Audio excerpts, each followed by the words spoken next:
estimados amantes de la literatura, curiosos del intelecto y buscadores de la verdad, permítanme guiarles hoy a través de los intrincados paisajes de una mente brillante, un faro de la cultura del siglo XX, que con audacia y lucidez exploró las profundidades del arte y la moral. Nos adentraremos en el compendio de reflexiones de Susan Sontag, Cuestión de énfasis, una obra que, como su propio título sugiere, nos invita a una reevaluación urgente de aquello que merece nuestra atención, nuestro asombro y, en última instancia, nuestra salvaguarda en este nuevo siglo. Este volumen no es una novela con una trama lineal, sino un viaje intelectual, una odisea a través de los asuntos estéticos y morales que Sontag consideró cruciales al cierre del milenio. La trama central aquí es la propiamente de Sontag, su compromiso vehemente con la literatura, el cine, las artes visuales y la ética de la vida pública. Se divide en tres grandes movimientos: lecturas, miradas y allí y aquí,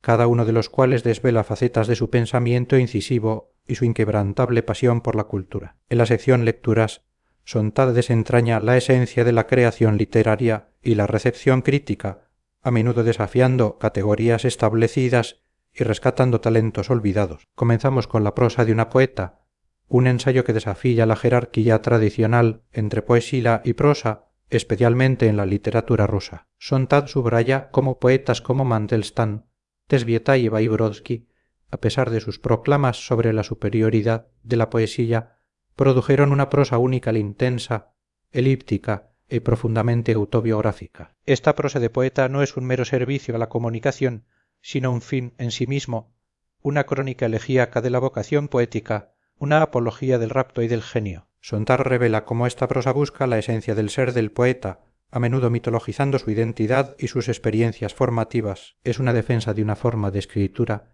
que, aunque a menudo desdeñada, encarna una intensidad y una profundidad incomparables, elevando el acto de escribir a un estado de ser enaltecido. El ensayo que da título al libro, Cuestión de énfasis, se adentra en la evolución de la narración en primera persona en la novela estadounidense. Sontag contrasta la vaguedad magistral y el lirismo inexacto y vengativo de narradores como Alwyn Tower en El halcón, Peregrino de Lemuayhuesco, o la voz fragmentada y autoflagelante de Elizabeth Arthuis en Noches insomnes, con la confianza cómica del narrador de Randall Harrey en Cuadros de una institución. Aumenta que la sabiduría en la novela contemporánea se ha vuelto retrospectiva y vulnerable, abrazando la falibilidad de la memoria y la perplejidad ante el corazón humano. La complejidad del personaje emerge de las inestables percepciones del narrador, haciendo de la historia una reflexión sobre el propio acto de contar. Esta preferencia por la condensación y la elipsis en lugar de la expansión enciclopédica redefine la ambición novelística, invitando a una lectura más lenta y atenta a la intensidad y la inevitabilidad léxica que emulan a la poesía. En posteridades, el caso de Machado de Assis, Sontag nos invita a redescubrir la genialidad del escritor brasileño Joaquim Maria Machado de Assis, lamentando su relativo olvido fuera de su país. Su obra maestra, Memorias póstumas de las Cubas, es presentada como un cumplimiento ideal y cómico del proyecto autobiográfico, escrita por un difunto autor. Sontag celebra la audacia narrativa de Machado, su uso de digresiones, capítulos cortos e ironía para desvelar la pobreza emocional de una vida privilegiada. Compara a Machado con Sterne Tristram Shandy y otros charlatanes narrativos, destacando la figura del narrador solitario, excéntrico y especulativo. La marginación de Machado se atribuye, en parte, a su origen brasileño y al hecho de escribir en portugués, un desafío al provincianismo eurocéntrico de la literatura mundial. Su obra, radicalmente escéptica, nos enseña a ser menos provincianos respecto de la literatura, de sus posibilidades. Sontag dedica una profunda reflexión a W.G. Sebald, en Una mente de luto, un ensayo que eleva al autor alemán al panteón de la grandeza literaria en un siglo de declive. Describe a Sebald como un Promeneus solitaire, cuyo narrador, portando el mismo nombre del autor, viaja por paisajes físicos y mentales para registrar las huellas de la destrucción y cavilar sobre los secretos de vidas oscuras. Sontag subraya la singularidad de su voz grave, sinuosa, precisa, exenta de ironía debilitadora y su maestría en difuminar los límites entre ficción y realidad, potenciando el efecto de lo real con la inclusión de fotografías. Los libros de Sebald son descritos como elegías por mundos perdidos, explorando la melancolía y la angustia mental con una nobleza de tono raramente vista, ofreciendo una respuesta a la decadencia implacable de la ambición literaria. El proyecto de la sabiduría se centra en el poeta polaco Adam Zagajewski y su obra en la belleza ajena. Sontag lo presenta como un defensor de la poesía y un ejemplo de sabiduría en un contexto polaco marcado por la historia y la opresión. Zagajewski, con una calma y delicadeza poética, explora la tensión entre la solidaridad y la soledad, entre el compromiso político y la búsqueda de la creatividad intelectual. Sontag alaba su aproximación autobiográfica, que purga la vanidad para avanzar en la comprensión propia. Zagajewski se erige como un guardián de la grandeza literaria, oponiéndose al filisteísmo ecuménico del capitalismo y reafirmando la creencia en la verdad y la bondad como pilares del arte. Su obra es una meditación sobre el alivio del cepo de la historia, una búsqueda de serenidad y la defensa de la admiración en una época de cinismo. Finalmente, en la sección de lecturas, Sontag analiza a Roland Barthes en la escritura en sí misma acerca de Roland Barthes. Lo presenta como un intelectual polifacético cuyo gran tema fue la escritura en sí misma. Sontag explora la evolución de Barthes desde sus primeras exploraciones estructuralistas hasta su posterior abrazo de lo personal y lo fragmentario. Destaca su estilo aforístico,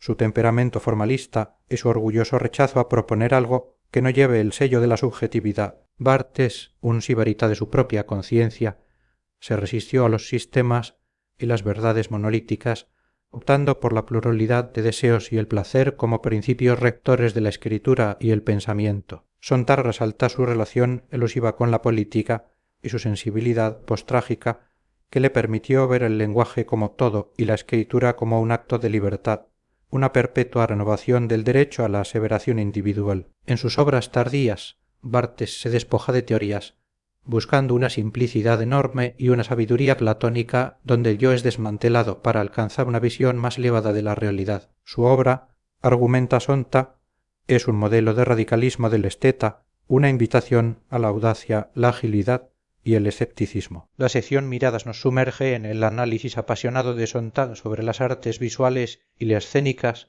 revelando su profunda conexión con la experiencia y la historia. En un siglo de cine, Sontag lamenta la muerte de la cinefilia como un amor distintivo por el cine, que fue el arte del siglo XX. A pesar de la persistencia de buenas películas, Sontag argumenta que la esencia de la experiencia cinematográfica, el rapto en la oscuridad de una sala entre anónimos, ha sido erosionada por la ubicuidad de las imágenes, el dominio del cine comercial y la fragmentación del consumo doméstico. La edad de oro del cine de los años 60 y 70, que permitió la experimentación y el surgimiento de grandes directores, ha sido repudiada por la industria. Sontag concluye que si el cine ha de resucitar, será sólo con el nacimiento de un nuevo género de amor por él, una declaración que subraya la fragilidad del legado cultural. El ensayo de la novela al cine Berlin de Alexanderplatz de Fassbinder ofreció un contrapunto optimista a la reflexión anterior. Sontag celebra la adaptación televisiva de Rainer Werner Fassbinder de la novela de Alfred Döblin como un raro triunfo. Al extender la duración a 15 horas,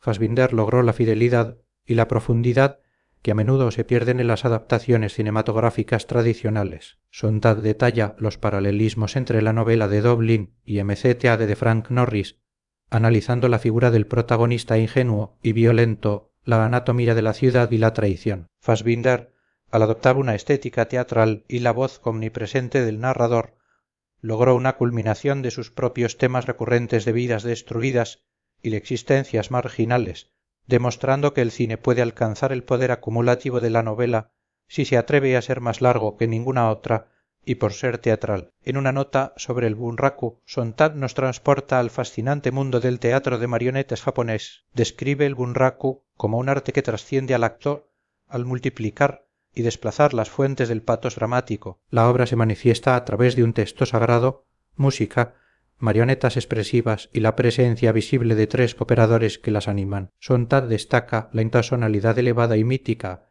y la emotividad enaltecida y purificada del bunraku, donde la gracia y la profundidad surgen de la contención y la sumisión a un destino. La visible manipulación de las marionetas por los operadores gigantes crea una tensión conmovedora, haciendo de este arte una meditación sobre el teatro de marionetas, en la línea de Claes, que celebra la sublimidad de lo impersonal. Un lugar para la fantasía es una meditación sobre la historia y el simbolismo de las grutas artificiales en los jardines occidentales. Sontag explora cómo estos espacios, desde sus orígenes sagrados hasta su función ornamental en villas romanas y jardines renacentistas, han sido una inversión del jardín, un lugar para la fantasía que combina lo funcional y lo fantástico. La gruta, oscura, oculta y densamente ornamentada, ha reflejado los vaivenes del gusto y el teatro desde la ruina artificial hasta el escaparate de colecciones. Sontag conecta estas construcciones históricas con expresiones arquitectónicas modernas y fenómenos culturales como los refugios atómicos,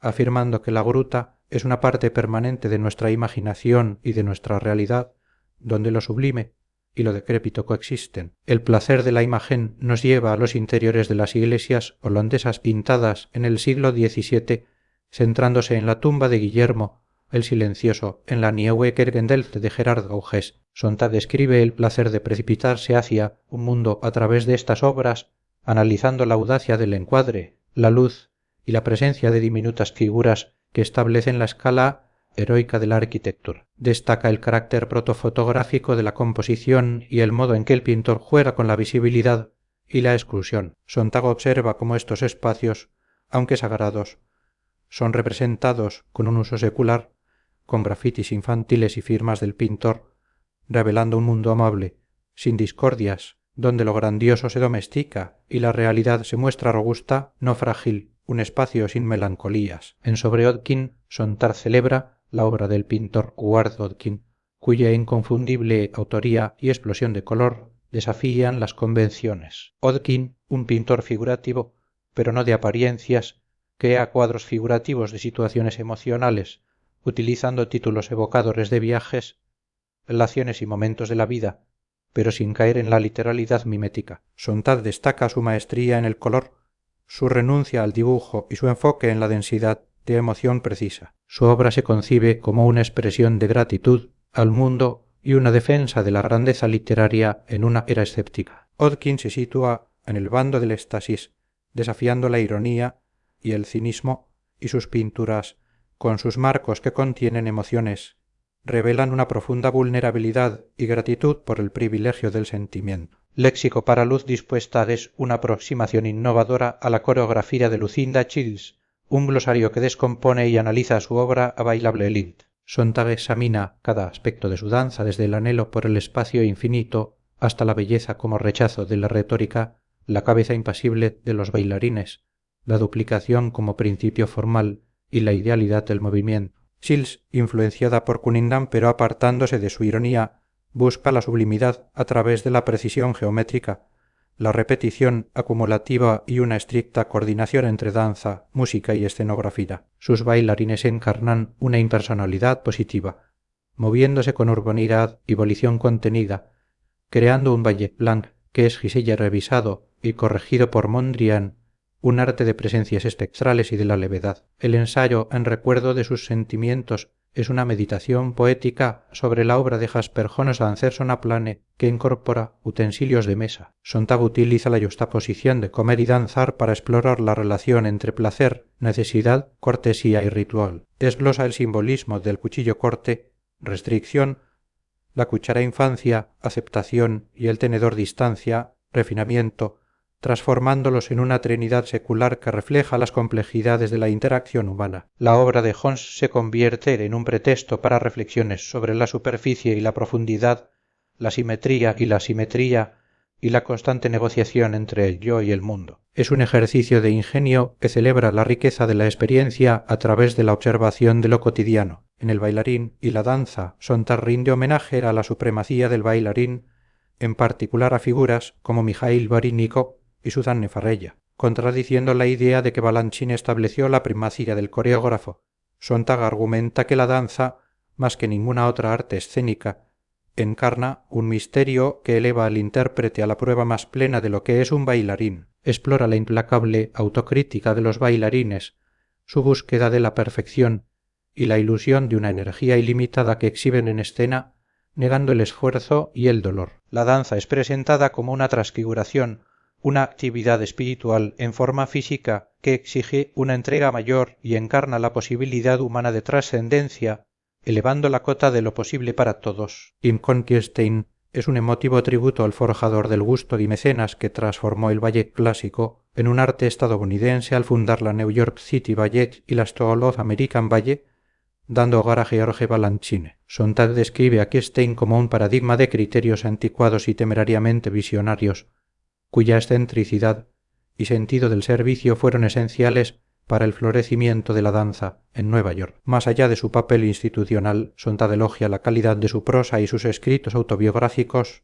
que revelan un temperamento angustiado y estático. Kirstein es presentado como un ejemplo del imperativo de la excentricidad como valor espiritual y condición de la verdadera seriedad, un hombre complicado y noble cuya vida y logros son lecciones sobre la perseverancia y la dedicación a los ideales artísticos. Los fluidos de Wagner es una inmersión en la obra del compositor, explorando cómo los líquidos agua, sangre, pociones en sus óperas, particularmente Tristán e Isolde y Parsifal, se convierten en metáforas centrales de amor, muerte, redención y la disolución de la conciencia. Sontag analiza la lógica misógina de Wagner, donde las mujeres son curanderas y seductoras, mientras los hombres sangran y sufren heridas eróticas. El Liebestrand de Tristán es una poción que no crea el amor, sino que deshace un mundo, sumiendo a los amantes en una soledad vertiginosa y un oscurecimiento de la conciencia. Sontag describe la intensidad emocional,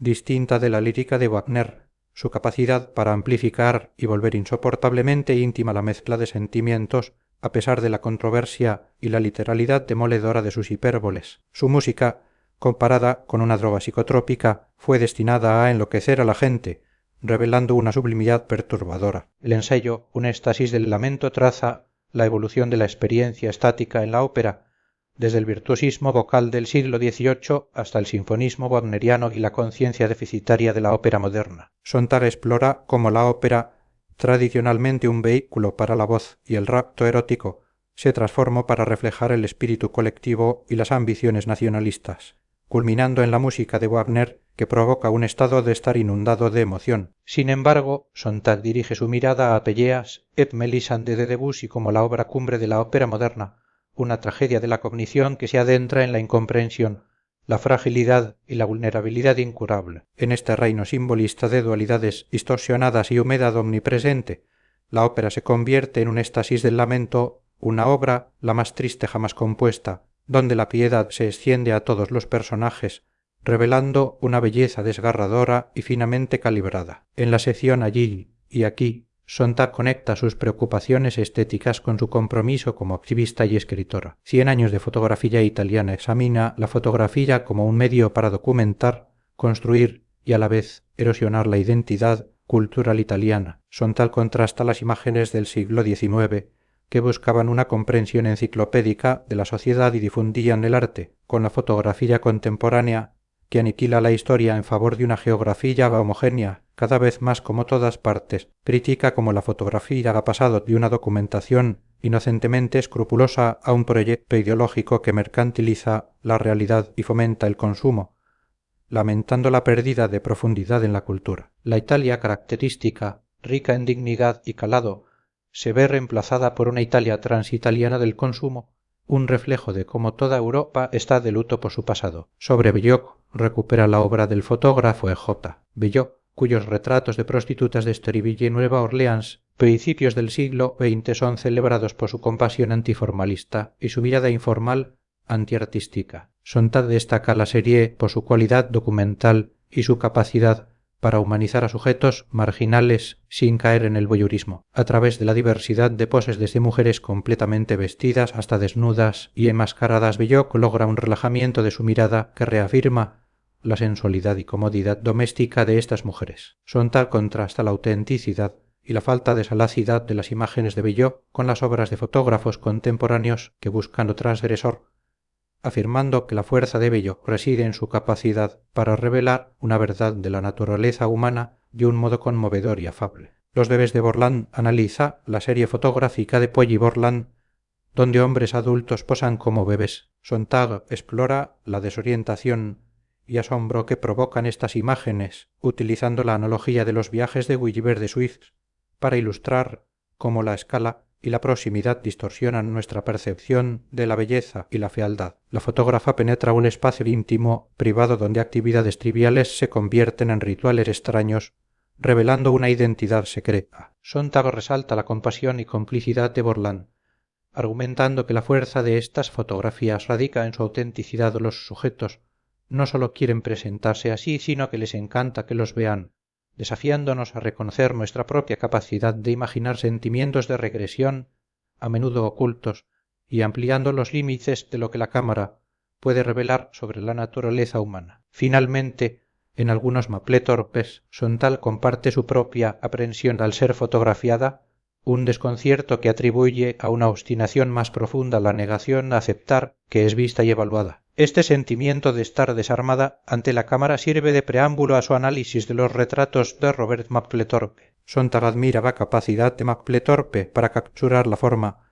la esencia o la versión más vigorosa de sus sujetos sin buscar el momento decisivo o practicar una mirada depredadora. Sus fotografías, con su elocuencia y sutileza, proclaman una intención artística por encima de lo documental. Mapplethorpe, al incluir autorretratos, desafía la distancia olímpica del fotógrafo, buscando esa parte propia que está segura de sí misma, y el título Certain People adquiere así un doble significado, cierta como alguna y cierta como segura de sí misma. La obra de Mapplethorpe se convierte en una profunda reflexión sobre la mirada, la identidad y la construcción del yo a través de la imagen. En cuestión de énfasis, Susan Sontag no solo analiza obras de arte y escritores, sino que en cada ensayo nos ofrece una lección sobre cómo mirar, cómo leer y cómo sentir en un mundo que constantemente amenaza con trivializar la experiencia humana. Su voz es un recordatorio constante de que la cultura, en todas sus formas, es un campo de batalla para la verdad, la belleza y la complejidad moral. Sontag, la experta narradora de este viaje,